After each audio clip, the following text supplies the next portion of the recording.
नमस्कार, समाचार एकांश के खास कार्यक्रम चर्चा में आप सभी का स्वागत है। मैं हूं आपके साथ अमित कनौजिया और आज हम बात करेंगे चौरी चौरा शताब्दी समारोह की। प्रधानमंत्री नरेंद्र मोदी ने आज वीडियो कॉन्फ्रेंसिंग के जरिए चौरी चौरा शताब्दी समारोह का उद्घाटन किया। इस अवसर पर प्रधानमंत्री ने कहा कि चौरी चौरा के शहीदों को इतिहास में उतना महत्वपूर्ण तरीके से स्थान नहीं दिया क्या, लेकिन इसमें कोई शक नहीं कि उन शहीदों का खून इस देश की माटी में मिला हुआ है। इस मौके पर उन्होंने चौरी चौरा को समर्पित करते हुए एक विशेष डाक टिकट भी जारी किया। तो चौरी चौरा को लेकर के शताब्दी समारोह का आज से आगाज हो गया है।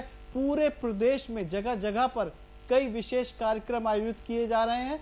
इस मौके पर आज हमारी खास चर्चा है चौरी चौरा के शहीदों को नमन। हमारे साथ दो खास मेहमान हैं।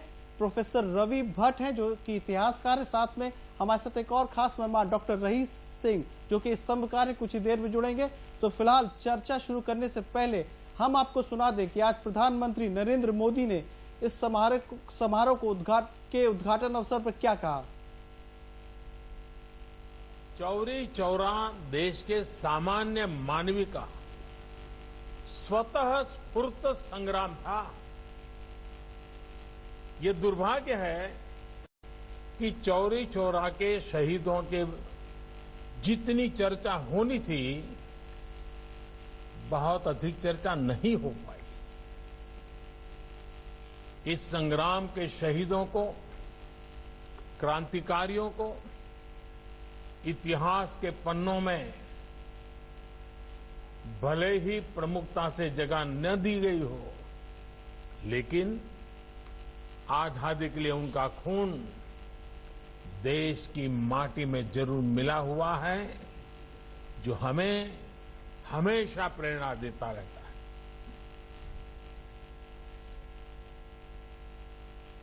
तो आज हमारे साथ इस विषय पर चर्चा करने के लिए मेहमान है रवि भट्ट जो कि इतिहासकार हैं, जो कि इतिहास के मामलों में अपनी खास पकड़ रखते हैं। लखनऊ यूनिवर्सिटी में इतिहास के प्रोफेसर रह चुके हैं। बहुत बहुत स्वागत है रवि भट्ट जी आपका हमारे इस खास कार्यक्रम में। रवि भट्ट जी, जैसा कि प्रधानमंत्री ने जिस तरीके से आज शहीद जो चौरी चौरा के उस घटना में हुए थे उनको याद किया और उसके साथ ही एक महत्वपूर्ण बात की कि जो हमारी भारतीय स्वतंत्रता संग्राम का एक इतिहास है उसमें चौरी चौरा घटना के जो शहीद हैं उनको वो जगह नहीं दी गई जिसके वो हकदार थे। हालांकि उन्होंने उनके योगदान को अहम बताया और कहा कि देश की माटी में उनका खून मिला हुआ है। उस पूरे वक्तव्य को आज की उस घटना के शहीदों को और आज के प्रधानमंत्री के व्यक्तित्व को आप कैसे देखते हैं? मेरे अपने विचार से एक बहुत लंबे अरसे से ये बात चल रही थी कि चौरी चौरा और इसी प्रकार की अन्य भी तमाम घटनाएं इस देश के अंदर हुई हैं और चौरी जिनको कि ब्रिटिश हिस्टोरियंस ने इग्नोर करा था, क्योंकि वो नहीं चाहते थे कि इस जंग की घटना मेन स्ट्रीम इतिहास के अंदर आए, जिससे कि जन जागरण का जो है कि जन आंदोलन है उसको बल मिले। तो ये बहुत दुर्भाग्य की बात अभी तक रही है और ये एक जो एकेडमिक हिस्टोरियंस रहे हैं, अभी स्पेशली मैं कहना चाहूँगा पिछले आज़ादी के बाद के, उन्होंने विशेष तौर से उनका ये आग्रह था कि जो हिस्ट्री है वो एक नए परिप्रेक्ष्य में लिखी जाए, एक भारतीय परिप्रेक्ष्य में लिखी जाए और बल्कि भारतीय भी नहीं एक निष्पक्ष परिप्रेक्ष्य में लिखी जाए। क्योंकि एक हेनरी विलियम वॉलू ने एक हिस्टोरियन हुआ है बहुत फेमस, जिसकी किताब है the history of Mankind, it's a wonderful book. तो उसने अपनी पूरी बुक के लास्ट में बहुत बढ़िया बात लिखी है। उसने कहा कि no matter how much you try but historians generally are biased to certain degree because of your upbringing. आपकी अपने जिस जगह आप पैदा होते हैं, आपके अपने संस्कार होते हैं, आपकी अपने आज की वैल्यूज होती हैं, वो कहीं ना कहीं तो आपको प्रभावित करती हैं और आप पूरी कोशिश कर लिए। जैसे जज के लिए टोटली अनबैस्ड होना बहुत मुश्किल होता है, इसी ढंग से स्टूडेंट के लिए भी होता है। लेकिन इसके साथ एक बात और है कि जहां तक संभव है ये कोशिश तो कम से कम इतिहासकारों की होनी चाहिए कि वो निष्पक्ष हों। और ये बहुत दुर्भाग्य की बात है कि इतना लंबा अरसा गुजर गया और भारतीय इतिहास जिसको कि बेसिकली ब्रिटिशर्स ने लिखा था और उसके पहले मुगल्स ने लिखा था, और उसी इतिहास को से ड्रॉ करके और हम भारतीय परिप्रेक्ष्य के अंदर, भारतीय समाज के अंदर जो विभिन्न समस्याएं हैं उनका हल खोजने का प्रयास करते रहे हैं और इसीलिए हम कभी भी सही जगह नहीं पहुंच पाए। और आज जब जो जेन्युइन हिस्टोरियंस थे उनकी ये जो मांग थी कि जो सही इतिहास लिखा जाए, ये मैं समझता हूँ प्रधानमंत्री ने और मुख्यमंत्री ने का ये जो प्रयास रहा है कि चौरी चौरा जैसी घटना को फिर से एक चर्चा में लाना, उसको फिर से करना चाहिए, आपको पुनः जीवित करना और लोगों के विभिन्न कार्यक्रमों के द्वारा उस घटना का एक एक अंश आम आदमी तक पहुंचाना, मेरे ख्याल से इतिहास को भारतीय परिप्रेक्ष्य में पुनर्लिखन की दिशा में ये एक बहुत ही महत्वपूर्ण कदम है। हमारे साथ डॉक्टर रईस सिंह जी भी हैं जो कि स्तंभकार हैं, वो भी इतिहास के बारे में खास पकड़ रखते हैं, काफ़ी जानकारी रखते हैं। बहुत बहुत स्वागत है आपका भी doctor rice Singh ji. Rice जी, आज प्रधानमंत्री ने एक बहुत महत्वपूर्ण बात कही। उन्होंने कहा कि कुछ लोग उन्होंने बात की स्वतंत्रता संग्राम सेनानियों की, उन शहीदों की जिन्होंने देश को आज़ादी दिलाने के लिए अपनी मौत को गले लगाया और अब देश के लिए कुर्बानी दी। लेकिन उन्होंने कहा कि आज हमारे पास मरने की नौबत नहीं है, लेकिन हम अपने इस देश के लिए जी सकते हैं और वो कर सकते हैं जो इस देश को आगे ले जाने के लिए जरूरी हो। आप कैसे देखते हैं इस वक्तव्य को खास तौर पे, और कितना महत्वपूर्ण है आज के दौर में ये कहना? देखिए, जो प्रधानमंत्री जी का वक्तव्य है, उन्होंने जो बड़ी अच्छी 2-3 बातें कही हैं, उसमें जो एक बात आपने कही, स्वाभाविक सी बात है, तब हमको राष्ट्र की आज़ादी चाहिए थी, हमको औपनिवेशिक साम्राज्यवाद से संघर्ष करना था, औपनिवेशिक साम्राज्यवाद को डिस्प्लेस करना था और अपनी स्वाधीनता को स्थापित करना था। आज हम स्वाधीन भारत में हैं, तो हमारा दायित्व क्या बनता है कि हम जो उन सदियों में जहां पर संघर्ष करके भारत को आजाद कराने के लिए हमारे वीर सपूत शहीद हुए, उनको आत्मसात करें, स्मरण करें, उनसे हम प्रेरणा लें और वो जिस प्रकार के भारत की परिकल्पना करते थे, जिस भारत के लिए वो संघर्षरत थे, जिस भारत के लिए वो बलिदान हुए, उस भारत का नवनिर्माण करें। क्योंकि हमें पूरी दुनिया में जिस प्रकार की चीजें हम आजकल देख रहे हैं, वहां पर आप देखें नए नए तरह के विघटन हैं, इंसर्जेंसीज हैं, उपद्रव हैं, तो हम जब तक अपने मूल्यों को संजोते नहीं हैं, जब तक इन वीर सपूतों को, जैसे ये जो चौरी चौरा का आज जो महोत्सव 100वां जो वर्ष आज से शुरुआत हुई, और वर्ष भर में आदरणीय मुख्यमंत्री जी ने स्पष्ट तौर पर ये निर्देश दिए कि पूरे वर्ष भर में कि आप जहां कहीं पर कोई शहीद स्थल है, प्रत्येक कॉलेज, विश्वविद्यालय, तरह तरह की प्रतियोगिताएं, पेंटिंग, निबंध, गायन, कवि सम्मेलन, यानी आप उनसे स्पंदित करिए, शहीदों की जो एक एक चीज थी उनको फील करिए, उनको महसूस करिए। तो जब आप यहां से महसूस करेंगे तब आप उस भारत के निर्माण के लिए प्रतिबद्ध होंगे, कृतसंकल्पित होंगे, जिनके लिए उन्होंने बलिदान दिया था। तो प्रधानमंत्री जी का, आदरणीय प्रधानमंत्री, आदरणीय मुख्यमंत्री जी का, दोनों का एक स्पष्ट संदेश है अपने प्रदेशवासियों और देशवासियों के लिए कि हमें उस समय में जाकर आज के भारत को खोजना है और आज के भारत का नवनिर्माण करना। प्रोफेसर भट्ट, मैं बतौर एक छात्र के तौर पे, एक पत्रकार के तौर पे आपसे जानना चाहता हूँ कि ऐसा माना जाता है कि जब कोई देश अपने आधुनिक भविष्य की ओर बढ़ रहा होता है तो वहाँ उन देश के युवाओं को अपने इतिहास की जानकारी रखना बहुत ज़रूरी होता है, क्योंकि वो उनको अपने आगे आने वाले भविष्य के निर्माण में काफ़ी कहते हैं कि काम आता है, और कहीं ना कहीं वो उनको पता होता है कि उनका विजन क्या है और किस तरीके के इतिहास से गुजर के आए। आप इसको कैसे देखते हैं? आपने एक शब्द सुना होगा सब लोगों ने बहुत, अक्सर वो हिंदी में उसका इक्विवेलेंट इंग्लिश में कोई वर्ड नहीं है, जिसको कहते हैं संस्कार। आप अक्सर कहते हैं कि हम अपने बच्चों को अच्छे संस्कार दें, हमेशा आप कहते हैं अपने परिवार के लोगों को अच्छे संस्कार दें, अक्सर हम लोग बात करते हैं। आप संस्कार यही होता है कि अननोइंगली आप उस बच्चे को एक सर्टेन वैल्यूज देते हैं जो उसकी पर्सनालिटी का हिस्सा अपने आप हो जाते हैं। वो सप्रयास नहीं होता है, वो अनायास हो जाता है और वो वही उसका व्यक्तित्व बनता है। इस ढंग की घटनाओं को मेन स्ट्रीम में लाकर, चौरी चौरा जैसी घटना को पे चर्चा करके उसके ऊपर, जैसे आपने बताया, विभिन्न कार्यक्रमों के द्वारा करे जा रहे हैं। तो इसके अंदर मैं एक शब्द कहूँगा कि ये जो व्यवस्था इस समय की हमारी है वो एक इतना अच्छा काम कर रही है कि वो आने वाली जनरेशन को संस्कार दे रही है। जैसे आपने परिवार के सदस्य को संस्कार देते हैं, ये पूरी की पूरी नई जो पीढ़ी है उसको ये संस्कार दे रही है। उसको पता ही नहीं कि उसको इतने अच्छे संस्कार मिल रहे हैं। आज से आगे चल के यही जो पीढ़ी जब बड़ी होगी और किसी निर्णय लेने वाली जगहों पर बैठेगी तो ये संस्कार काम आएंगे, और देश निर्माण के लिए, समाज के निर्माण के लिए ये एक एक व्यक्ति जो इस पीढ़ी का जिसको संस्कार मिल रहे हैं उस सिपाही का काम करेगा। डॉक्टर रईस सिंह जी, जैसा कि प्रधानमंत्री ने कहा कि युवा इतिहासकारों की बात करी कि युवा इतिहासकार हैं, जैसा प्रोफेसर भट्ट ने भी कहा कि हमें हमारे इतिहास को रीराइट करना होगा और साथ में जो सही इतिहास है वो बताना होगा हमारे आने वाली पीढ़ियों को, मौजूदा युवाओं को। आप जिस तरीके से प्रधानमंत्री बोलते हैं कि युवा इतिहासकार आए, अपनी रिसर्च करें, नया इतिहास लिखें और भूले बिसरे जो स्वतंत्रता सेनानी हैं जिन्होंने शहीद हुए, देश के लिए अपनी कुर्बानी दी, उनको लाइमलाइट में लेकर के आए। आपकी क्या टिप्पणी है कि हमें इतिहास के बारे पुनर्लेखन की कितनी आवश्यकता है? देखिए, यहाँ पर दो चीजें हैं। अगर हमारी आज की युवा पीढ़ी बेस्ट एंटरप्रेन्योर हो सकती है, आज अगर हमारी युवा पीढ़ी सबसे अच्छी स्किल्ड और प्रोफेशनल हो सकती है, तो आज हमारी युवा पीढ़ी अच्छी इतिहासकार क्यों नहीं हो सकती है? जब हम इतिहास के आईने में अतीत को देखेंगे और हम वर्तमान का सृजन करना शुरू करेंगे तो उस ढांचे में फिर लोग भी देखना शुरू करेंगे। क्योंकि हम जनरली, हम जब इतिहास पढ़ रहे थे, हम लोगों ने, बहुत लोग कहते थे अरे इतिहास में क्या पढ़ रहे हो।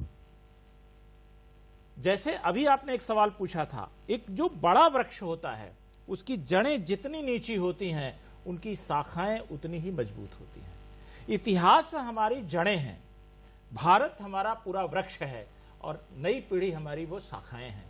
तो उन शाखाओं को लगातार, उन जड़ों से जो भी चीजें मिल रही हैं उनको उसी तरह से, क्योंकि वो टेक्नो फ्रेंडली है, वो बिजनेस फ्रेंडली है, वो वोकेशनल एजुकेशन से परिचित है, तो उसे मालूम है कि लोगों को किस प्रकार से उन चीजों से परिचित कराया जा सकता है और किस तरह से उन्हें ग्रहणशील बनाया जा सकता है। इसलिए मुझे लगता है प्रधानमंत्री जी का जो ये विजन है वो एकदम 100% परफेक्ट है कि युवा आए, युवा शोध करे और चीजों को सामने रखे। एक छोटी सी बात और मैं कहना चाहूंगा। देखिए, हमारे यहाँ जो इतिहास है, प्रोफेसर भट्ट ने शुरू में एक चीज बात कही, हमारे यहाँ इतिहास हमने नहीं लिखा। शुरू में हमने धर्म का, हमने संस्कृति का, तमाम चीजें लिखी। कल्हड़ की राजतरंगिणी से हमारा इतिहास का लेखन एक शुरू हुआ और उसके बाद फिर मुगल्स ने किया। तो वो जब लिखने बैठे तो हमारा बाइफरकेट किया गया। हम जब अंग्रेज आए तो उन्होंने history of Bengal, history of Punjab, history of Gujarat, history of India जो लिखी गई उसको भी उस रूप में नहीं लिखा गया जो वास्तविक इंडिया था।